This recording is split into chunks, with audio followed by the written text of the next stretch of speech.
All right, today we want to talk about early medieval philosophy. And I anticipate that this will last today, probably next time as well. The agenda for this early medieval stuff on the board. And I want to start with a couple of generalizations. The first is that you'll find Platonic and Aristotelian influences not only in Christian philosophy in the Middle Ages, but also in Jewish and Muslim philosophy. Now, understandably, because those three faiths are the three major theistic religions. That is to say, religion with a personal, transcendent creator God. And by virtue of that commonality across the three major theistic religions, they faced many of the same philosophical problems. How to explain the relationship between time and eternity? God and creation. How does the theory of universals, of forms, fit within that? What about the relationship between the faith and philosophy, when the two appear to conflict, or do they? So many of the same philosophical issues arose in all three traditions, and arose in all three traditions in relationship to the pervasive influence of Platonism and Aristotelianism later in the Middle Ages. So that's the first generalization. The second is that the main contribution, the main lasting contribution of this early medieval period, say up to about 1000 AD, is in defining and exploring philosophical issues having to do with the relationship between religious faith and those philosophical traditions. Exploring and defining issues that therefore had to be more concentratedly, constructively treated in the late Middle Ages, later at least, by people like Aquinas, Bonaventure, Duns Scotus, William of Ockham, the four major figures that we'll be talking about later on. Now, I don't want by that to imply that there is nothing that is valuable in and of itself in the earlier Middle Ages. There is. But in the long view, the long historical view, it's in large measure preparatory for what comes later. Okay? And let me add the footnote that you will find the two chapters in Stumpf that are assigned for today, chapters 7 and 8, very helpful in surveying the matters we're going to be talking about. All right, the Platonic influence, and as I've indicated before, by Platonic at this juncture in history, we mean Neoplatonic as much as Platonic. Platonic influence became so mingled with Christian, Jewish, Islamic thought that it's very hard at times to disentangle the two. The basic distinction, of course, turns out to be the distinction between a creation that emanates from the very being of the divine, the Neoplatonic theory of emanation, as distinct from a creation that is brought into being out of nothing. Creation ex nihilo. That basic distinction. But it took a long time for the crucial nature of that distinction to pervade the whole philosophical movement of the period. And we see that in a number of the figures involved in the Platonic developments. One individual you'll read about is Dionysius the Areopagite. At least that is the pseudonym which he gave himself. Dionysius the Areopagite, that name drawn from the account in the New Testament of Paul's visit to Athens, where after he had preached about the resurrection of the dead, the philosophers present took a rain check, and among them, Dionysius. So this medieval figure takes his name from that and calls himself Dionysius the Areopagite. And for those pains, he assumes the label in other people's language of pseudo-Dionysius. So pseudo-Dionysius, Dionysius the Areopagite, one and the same. Around 500 AD. What he has is almost predictable in the light of what I've said. A hierarchy of beings emanating from the one. Yeah, that's the Neoplatonic party line. A hierarchy of beings emanating from the one, with varying degrees of unity and order. And because then of the relationships of resemblance increasing as one goes up the hierarchy, it's possible to talk of the one, God, in positive ways. That is to say, God to a much greater degree than us is good. And also in negative ways, saying that God is not, because he is in degree vastly different from things below. So you get the positive and the negative ways of speaking about God. And for Dionysius, the outcome of this religiously is a mystic path that again sounded very much like what we found in Plotinus. And Dionysius, in that way, Neoplatonic type mysticism, establishes a precedent which is followed by a number of later mystical writers, one of whom in the 13th century you will meet later in your reading, the German writer Meister Eckhart, who thought of God as beyond all rationality, and the mystic path leads to a oneness with God. Sounds very much like Plotinus.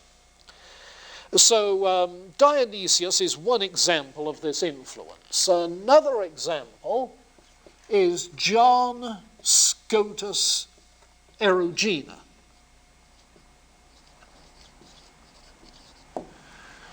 And I say John Scotus to distinguish him from a late medieval figure of considerable importance, namely Duns Scotus.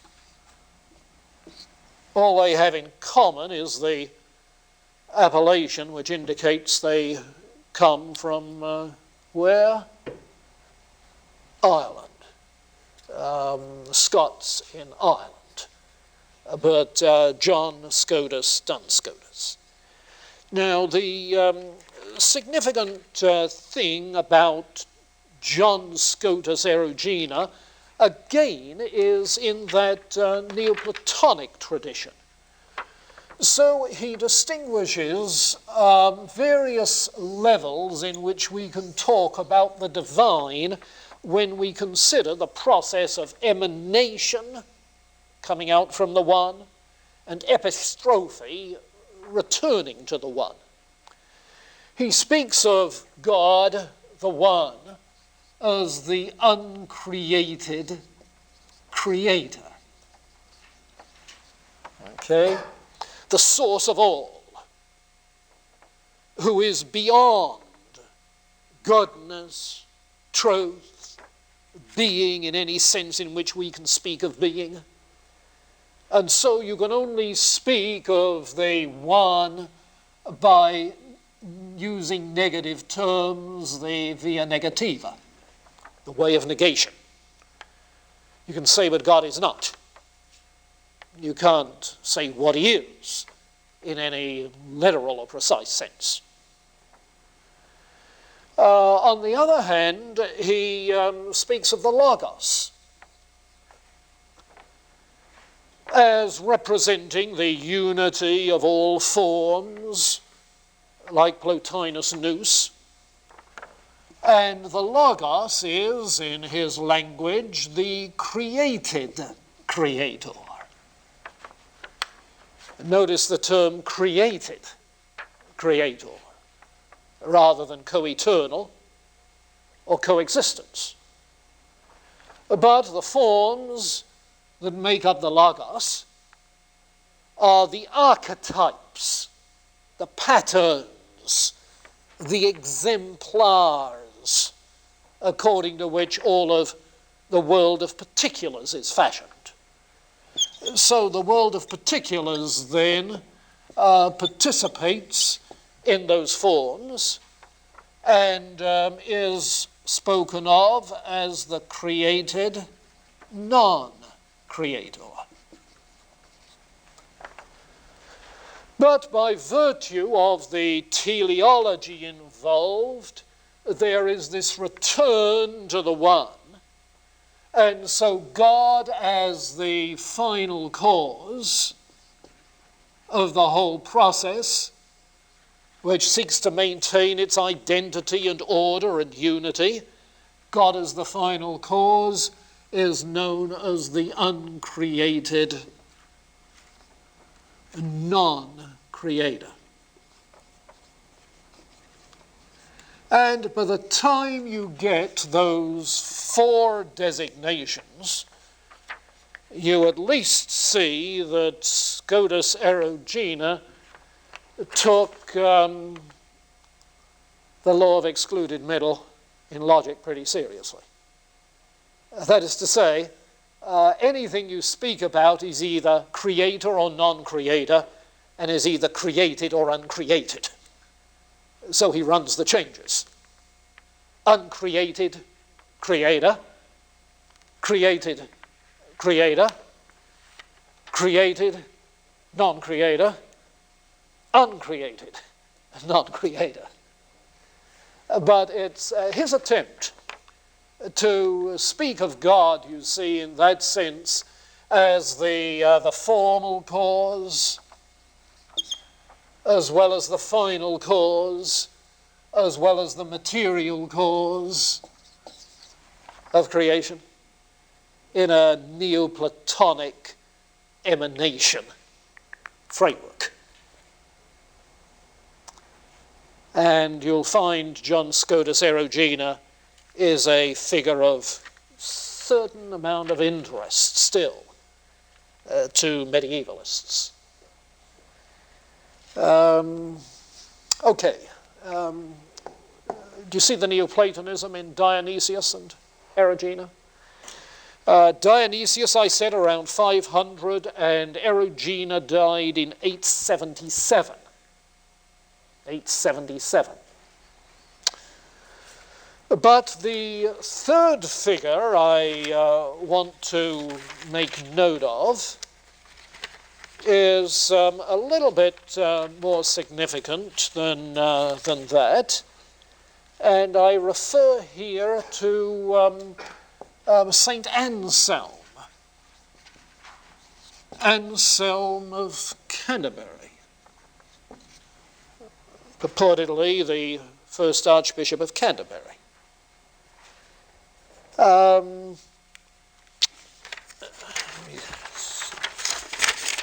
Looking for my sheet of notes. Looks like a page got lost. Isn't that convenient?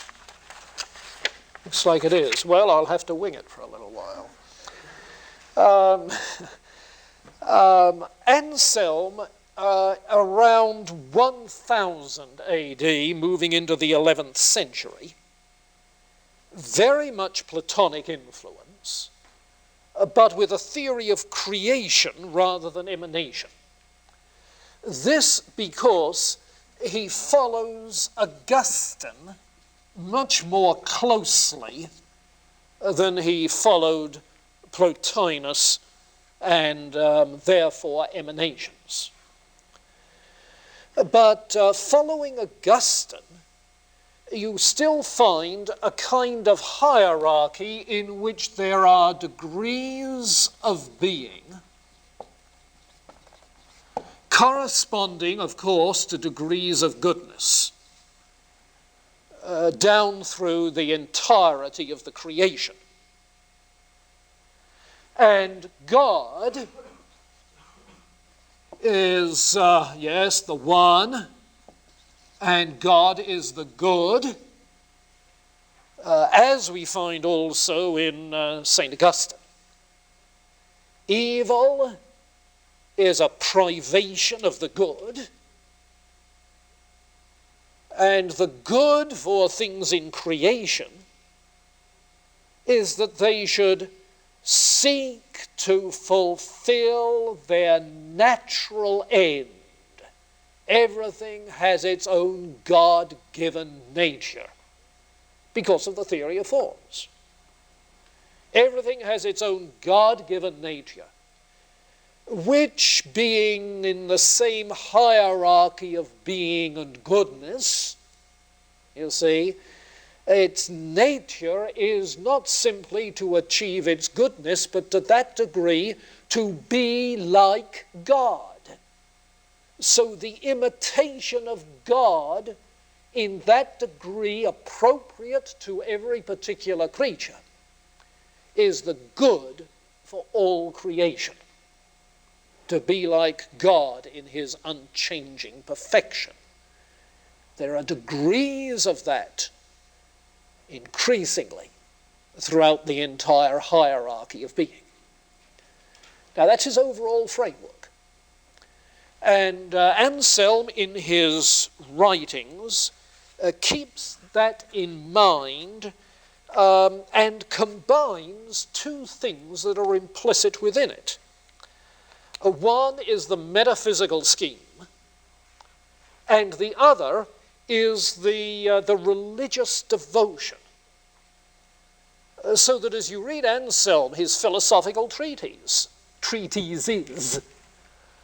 you find that there runs through his philosophizing moments of outbursts of prayer or praise, or whatever as the case may be.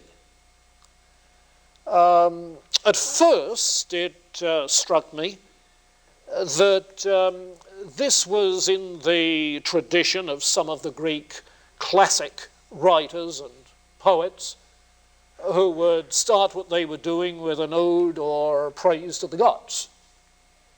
But it becomes very evident as you read further in Anselm that this is the method of reflection that went on in the medieval monastery. You see? So that the work was an activity of praise to God. And if the work was philosophizing, that was an activity of praise to God. And so punctuated throughout with spontaneous expressions of that praise.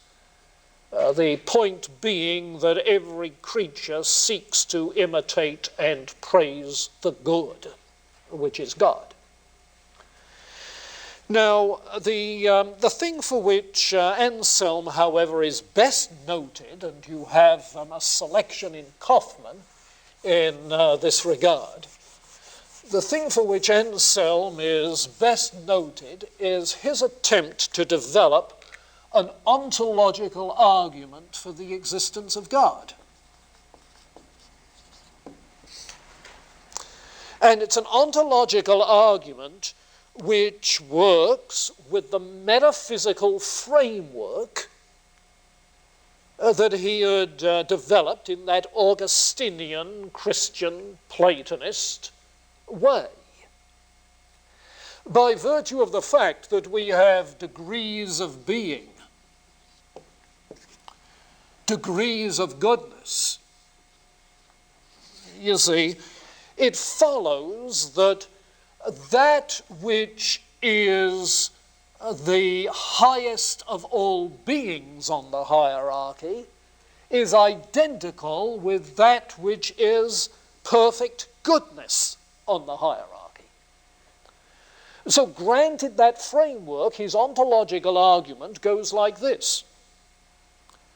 I have the idea of a perfect being than which no more perfect could be conceived. And that being necessarily exists. Now you see, that rider, that conclusion on the end, wouldn't make any sense apart from this framework. Because granted the conception of goodness, you've got the conception of perfect being. The necessary being of goodness is involved in the whole nature of existence. Everything involved with its nature and its ends, you see. So his ontological argument is simply an application of the metaphysical scheme. Now, you can say, certainly, that the argument is system-dependent. And it is. We'll see when we get to Aquinas' arguments that they too are system-dependent. That is to say, dependent on a framework of thought within which he's working. System-dependent arguments. I doubt that there is any argument which isn't system-dependent. Certainly arguments for the existence of God, but I think arguments for anything else always have presuppositions of some sort, you see. But in Anselm it becomes particularly noticeable, and it's this sort of thing which leads me to think that the value of the arguments is not so much in proving from a neutral starting point the existence of God, as simply showing how necessary the God concept is in terms of the systematic framework of thought that is dominant at that time, you see. You cannot think metaphysically without the God concept. It seems to be what Anselm is saying.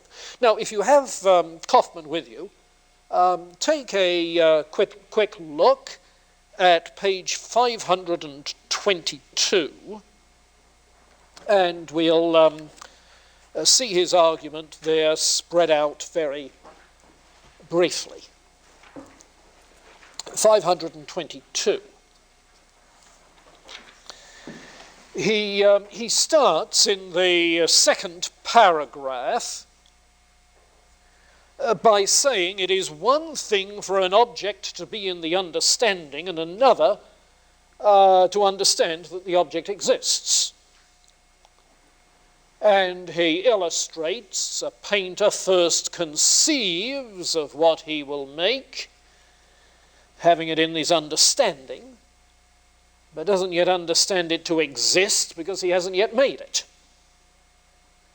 But after he has made it, he has it both in the understanding and in existence. So that distinction becomes important. And he goes on, even the fool is convinced. And he's referring to the claim of the psalmist that the fool has said in his heart, there is no God. So even the fool is convinced that something exists in the understanding, at least, Yes, it must exist in the fool's understanding for him to say there's no God, you see. Something exists in the understanding, at least, than which nothing greater could be conceived. He understands it. Whatever is understood exists in the understanding. That than which greater can be conceived cannot exist in the understanding alone, because if it existed in the understanding alone, it wouldn't be that than which nothing greater can be conceived. Because it would be greater to exist independently than to exist in the understanding alone.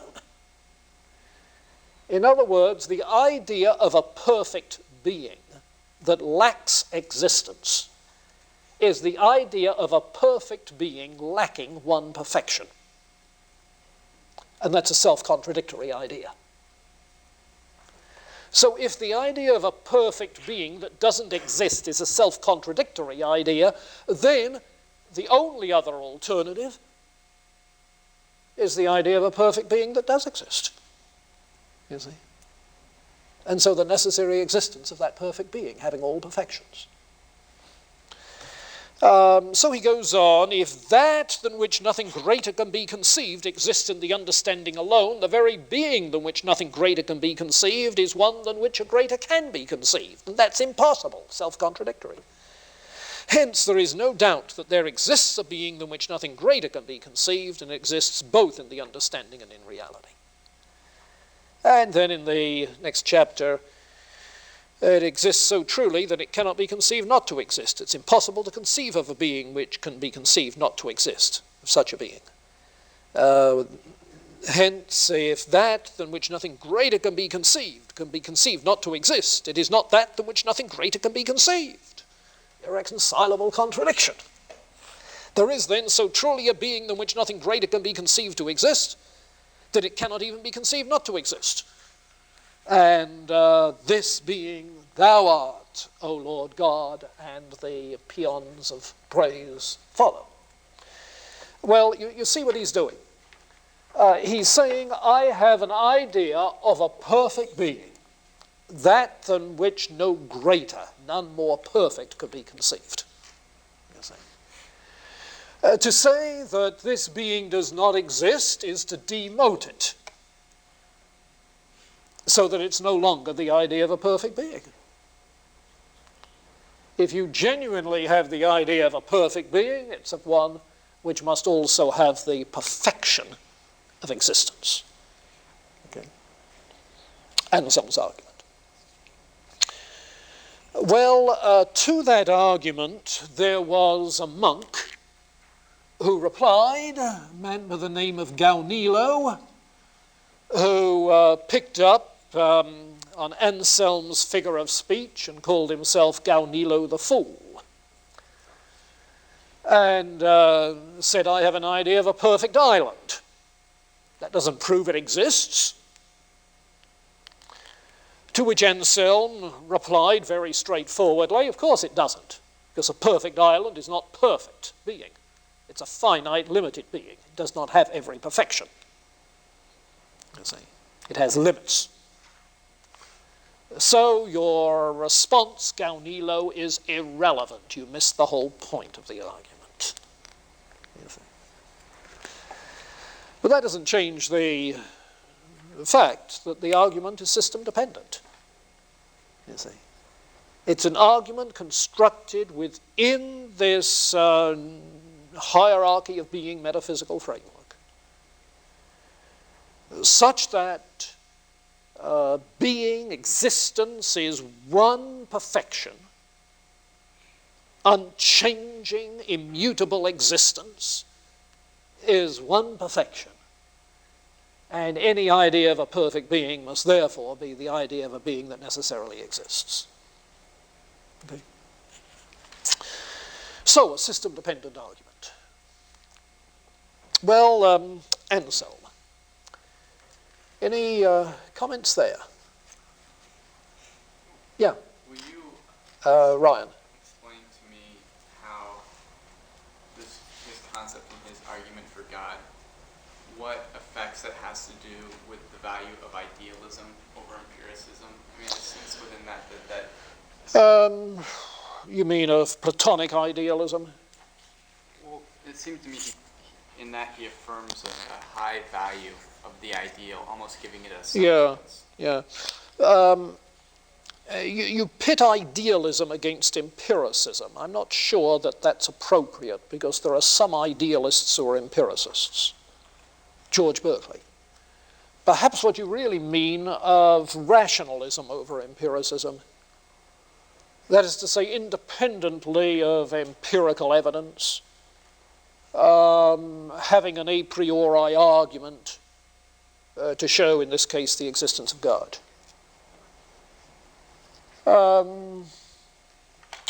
And your question is, how does this illustrate the superiority of? Well, I think all I'll say is not that it indicates the superiority of, it indicates that some kinds of thinking are appropriate to some subject matter and other kinds to other subject matter. That is to say, if you're trying to find out what's wrong with you physically, I suggest you submit yourself to the empirical findings of medical science, where I think empirical methods are very, very valuable.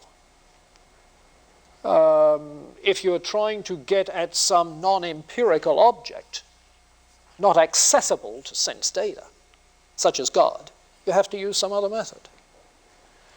So it's, in a way, I'm responding simply in terms of the divided line, that if you're wanting to deal with physical particulars, all right, use one approach.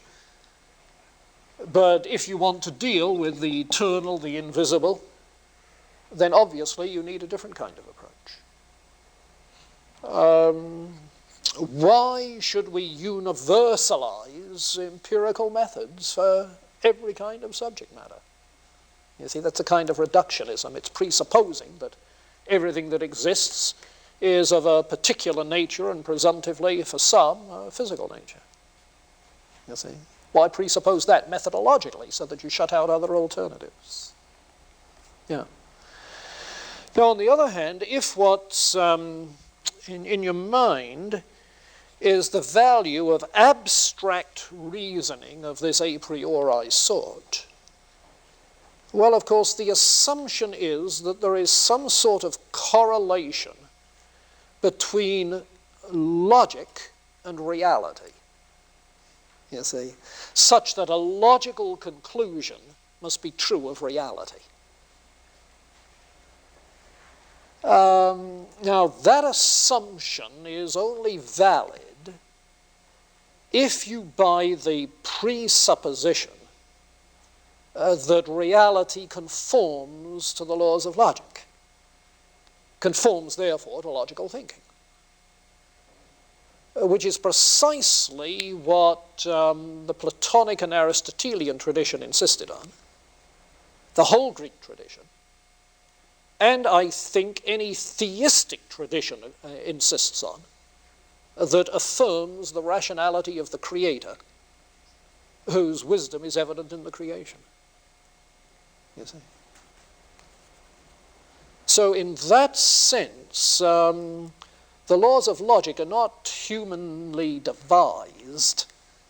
They have to do with the structure of human thought, because they have to do with the structure of thought on God's part and the structure of being as God has made it. Now, you say, if you say that is a very presumptuous assertion, I respond, no. The basic law of logic is that A equals A and not non-A, and that is a law of God's being. God is God and not non-God. You see? And even God cannot be non-God. So the laws of logic apply to God.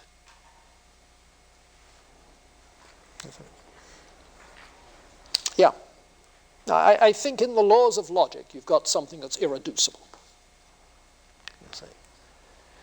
Now, to justify that, metaphysically, you really have to have a rational structure to the ultimate being, which theism has. So in that sense, I think Anselm's right. Now, of course, it's further developed by virtue of Anselm's acceptance of real forms, real universals. Real universals which are operative in the mind of the Logos, the Creator, and which are operative in ordering the creation. But by definition, universals are intelligible entities. You see? They're objects that can be known by abstract thought, dialectic. Therefore, an abstract a priori argument is very appropriate for dealing with the rational order of things. And again, you come to the same conclusion that, granted his system, this kind of argument is very appropriate. Now, I still haven't said that, granted his system, it's valid. You'll see. But that it's a very appropriate kind of argument. If there is a problem in the argument, and I'm not sure the debate over it goes both ways, if there is a problem in the argument, I think it may be something like this. In describing his point, I put it this way, that the idea of a perfect being necessarily includes the idea of existence. So it's the idea of a necessarily existing perfect being, which is the idea of a perfect being. Now, you see, that then has to be adopted, that idea has to be adopted as the idea of a perfect being over against the idea of a perfect being that doesn't exist. But it's one thing to adopt the idea and say you cannot think consistently of a perfect being that doesn't exist, you see. And it's another thing to think of whether in fact there is any correlation between such ideas of perfection and reality. In other words, you would have to challenge the metaphysical framework. I think that's the center of it. Just, I guess what brought this on is Kant's argument against it. Yeah. Is that pretty much what he said? Yeah, Kant takes a different line, at least the main line that he takes, is his claim that existence is not a proper predicate.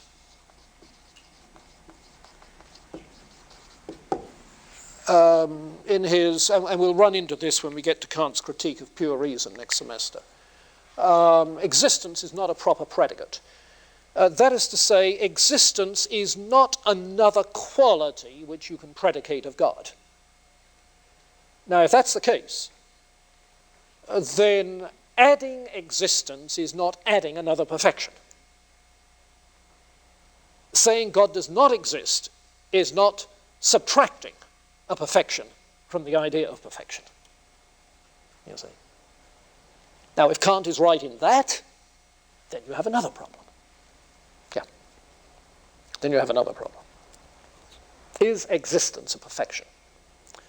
Now, the medievals would all say yes. You see. And they'd say yes for this reason. And perhaps I can come at it best by saying how Kant thinks of existence in the aftermath of the scientific revolution. A world of bare physical facts. You know, the line, can I take a thing so dead? A world of bare, inert, physical particles. Now, in that sense, existence is a value-free sort of thing, value-neutral. It's not a quality thing. It's not a quality one has. But for the medievals, being, existence, can be described in terms of unity that gives something identity. Nothing exists that doesn't have identity. It must have unity, therefore. Unity, truth, that is to say, it must embody some intelligible nature. Goodness, Yes, because if it embodies an intelligible nature, it's somewhere in the hierarchy of being. In other words, the medievals are talking of transcendental qualities of all being. There is no such thing as bare existence. So why can Kant then contradict Anselm? Because he has a different metaphysical framework, you see? Different presuppositions about the nature of being. Yeah. So again, it comes back to the metaphysical system. Do you follow? Okay. Well, I hadn't expected to get into a debate on the ontological argument, but it's a good one, important. Okay, Anselm then is a good representative of Christian thinking in this Platonic tradition. And who else do we have? We have Dionysius. We have John Scotus Erugena. We have Anselm. All right, now let me add two others, Avicenna and Avicebron. And if Anselm is a good Christian representative of this tradition, Avicenna is a good Muslim representative, and Avicebron a good Jewish representative. Okay. Avicenna, yes, emanations, intermediaries between the one and the many, the eternal and the temporal, emanation and necessary and an eternal process. Sound familiar? A Muslim Neoplatonist. Avicebron, emanations, speak of God by way of negation, what God is not. A mystical path to union with God, transcending thought. So the thing follows through. Now later, in medieval times, in the 13th century, we'll run into Bonaventure. I won't say more about him now, except for this anticipation that after the rediscovery of lost Aristotelian books, when Aristotle was being presented as really the best philosophy and the last word, but with problems for a theist, Bonaventure repudiated Aristotle completely and tried to get back to a continuation of the Platonic tradition. And we'll get into that story in a little while. Okay, so these people then representing the Platonic influence.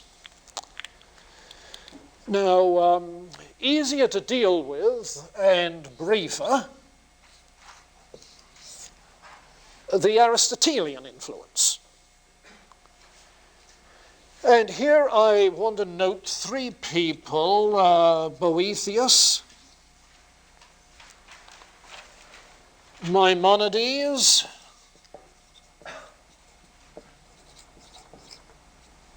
and Averroes. Boethius, Christian, Maimonides, Jewish, Averroes, Muslim.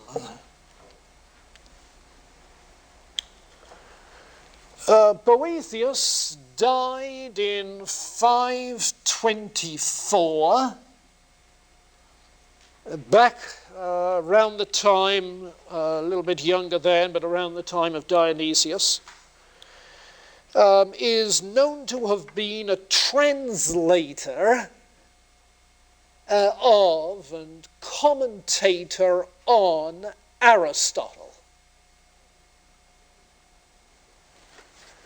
And the work of his, which is best known and has best survived, The Consolation of Philosophy, incidentally written in prison.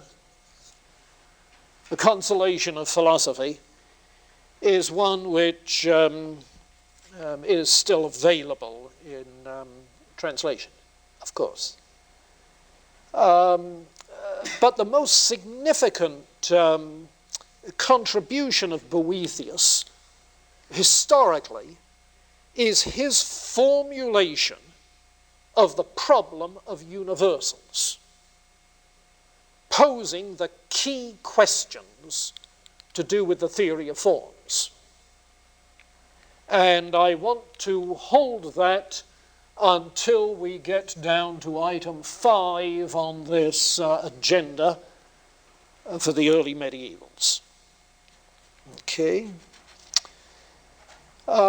Maimonides, Jewish writer, best known for his work, A Guide for the Perplexed,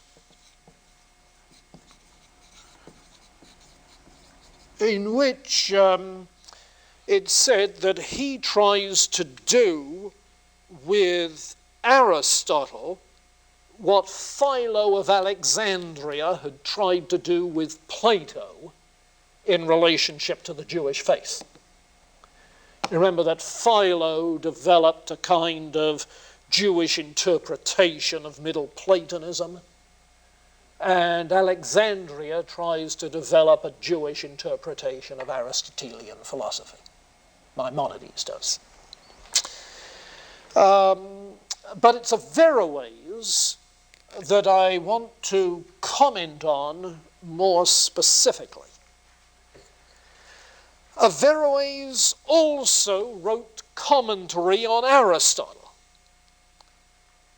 And it was, in fact, because of the Muslim interest in Aristotle that he became known again in the West, actually, through the interest of Muslim philosophers in Spain.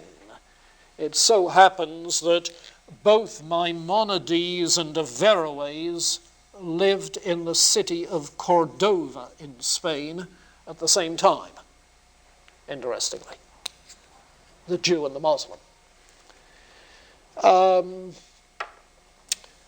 Averroes developed his Aristotelian view, if you like, with a little bit of Platonic influence, because he had a hierarchy of intermediaries,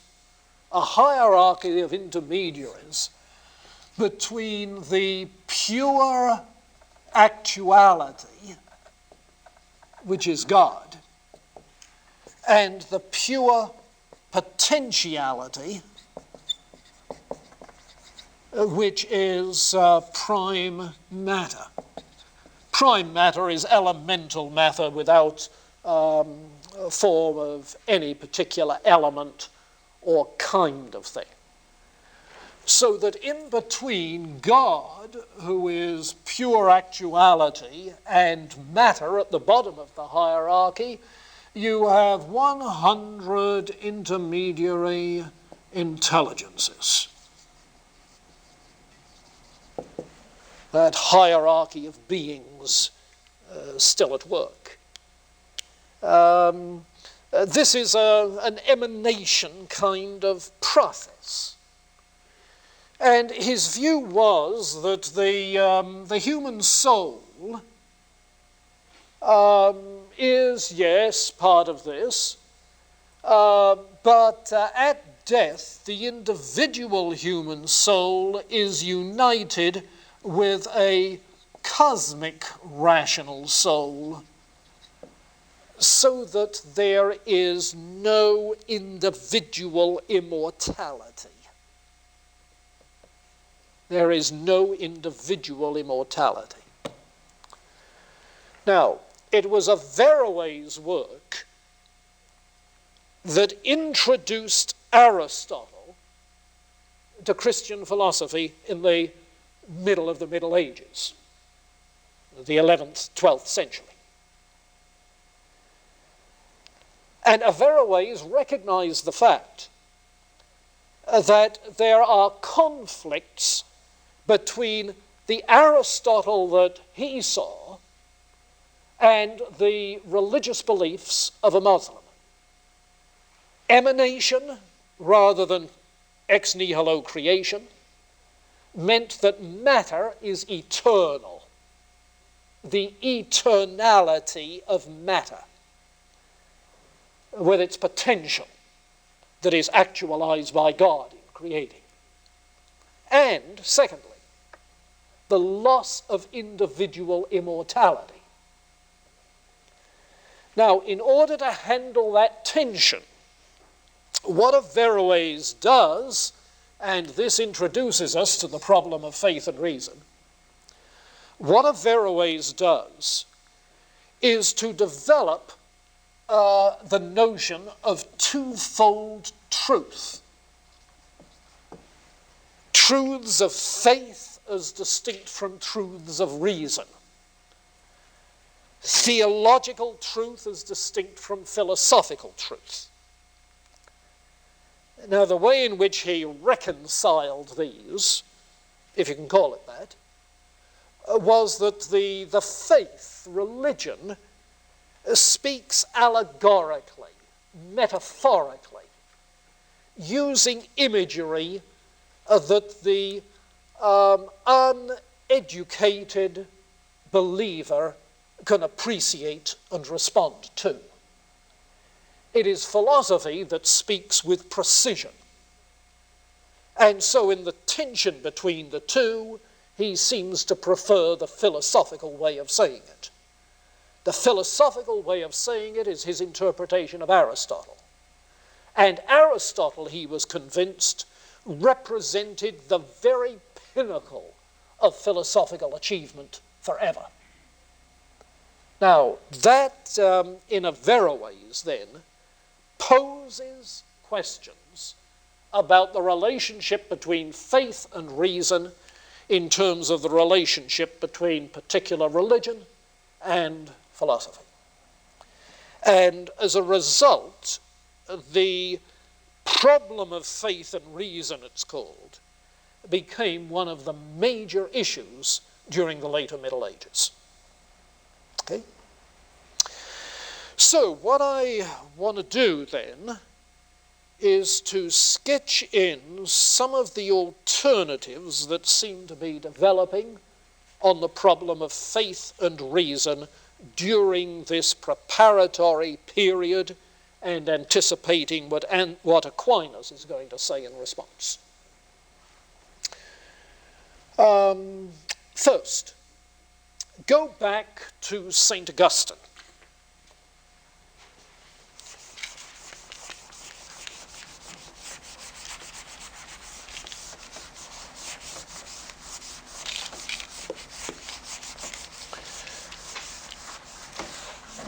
Go back to St. Augustine, and you have there a tradition which says that faith seeks understanding.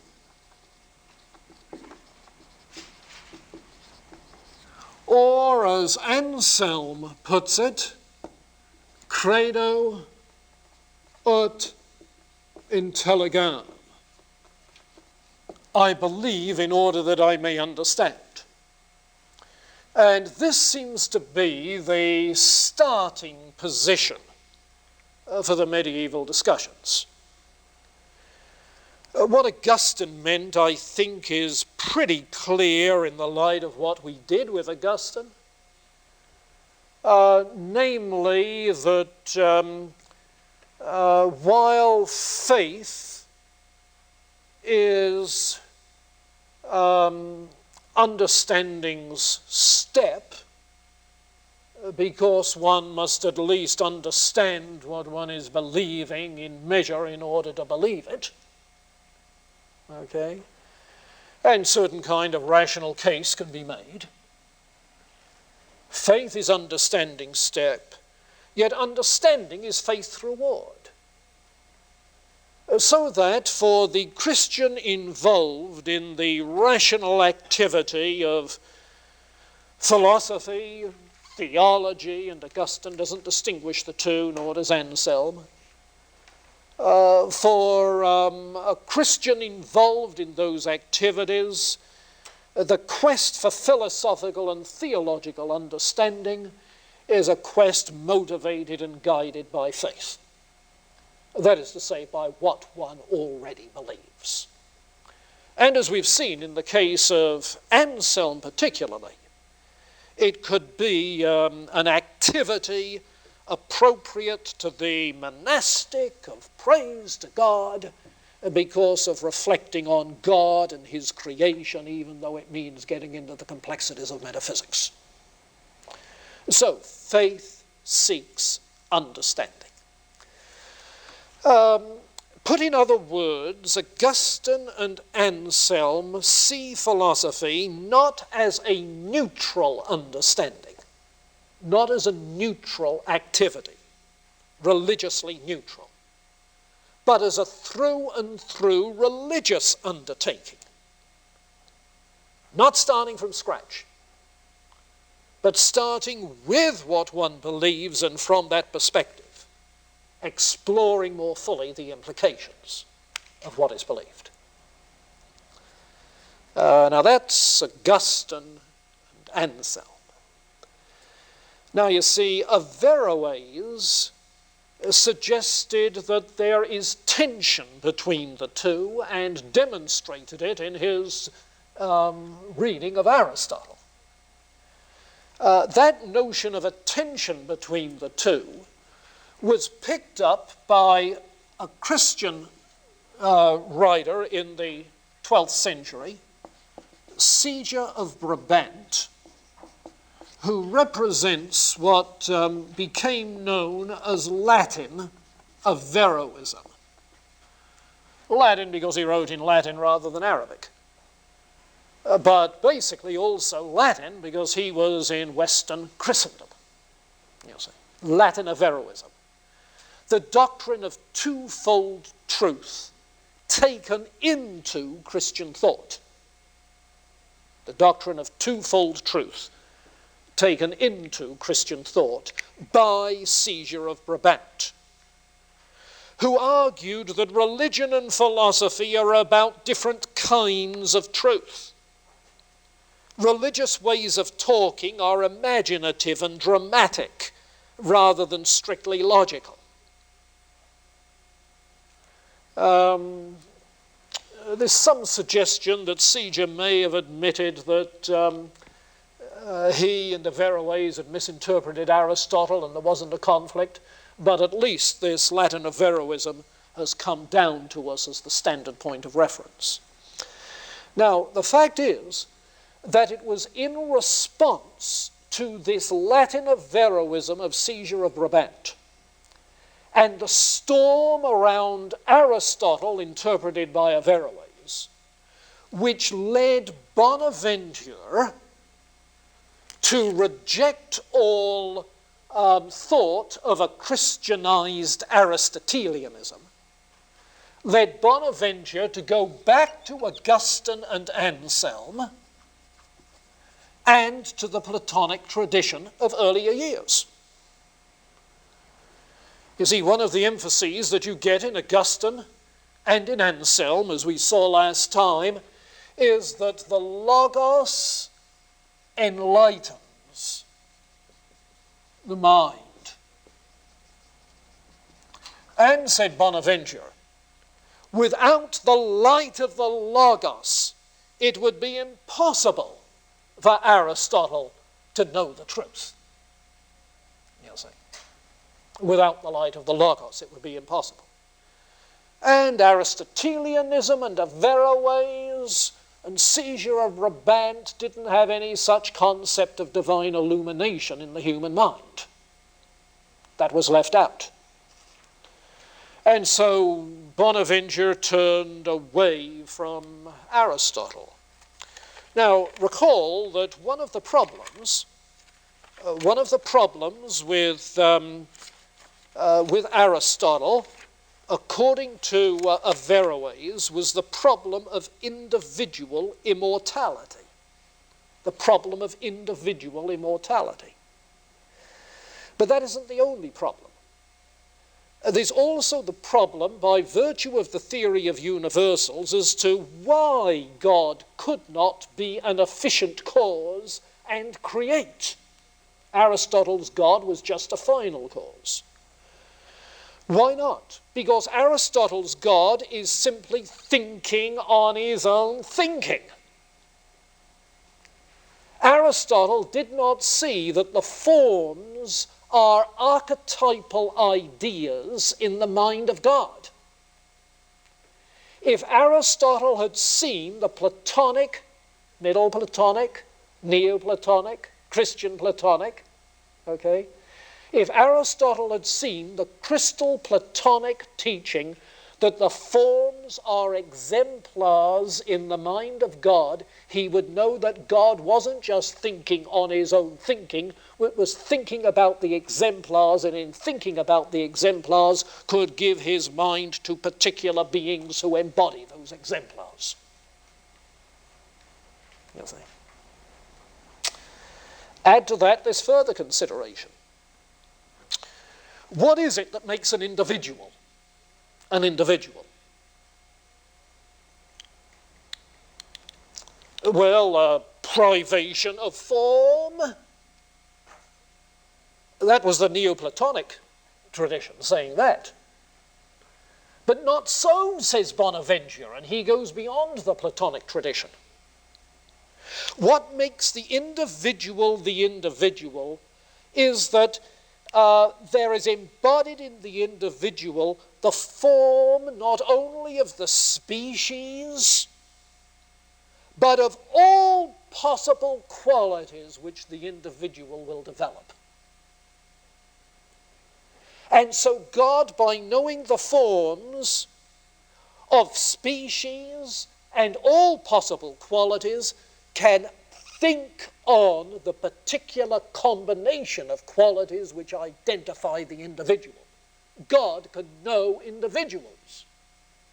And knowing individuals, God could act as efficient cause and create an individual. And so Bonaventure introduces a doctrine of individuality, which makes it possible to talk of God creating individuals and individual immortality. How come individual immortality? Well, Plato has taught us that there is body and there is soul in the individual. All right, but what is it that composes this body and soul in the individual? Well, what unites them is a common material basis that is neutral to both the physical and the rational. What you have in addition to that common matter is the form of all bodily qualities that the individual has, and the form of rational soul which the individual has. And so because you have matter and form, while now we're one, it's possible for matter and rational soul to survive death, and individual immortality is possible. So Bonaventure responded, you see, by developing the Platonic tradition further in ways that make it possible to say that God knows individuals, God creates individuals, and individual immortality is possible.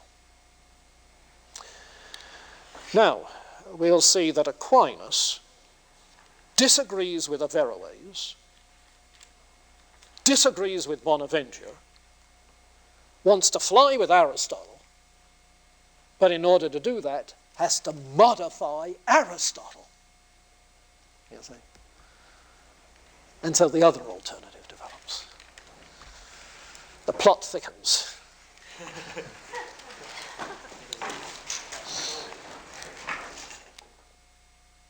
have been fascinating to live in those days, wouldn't it?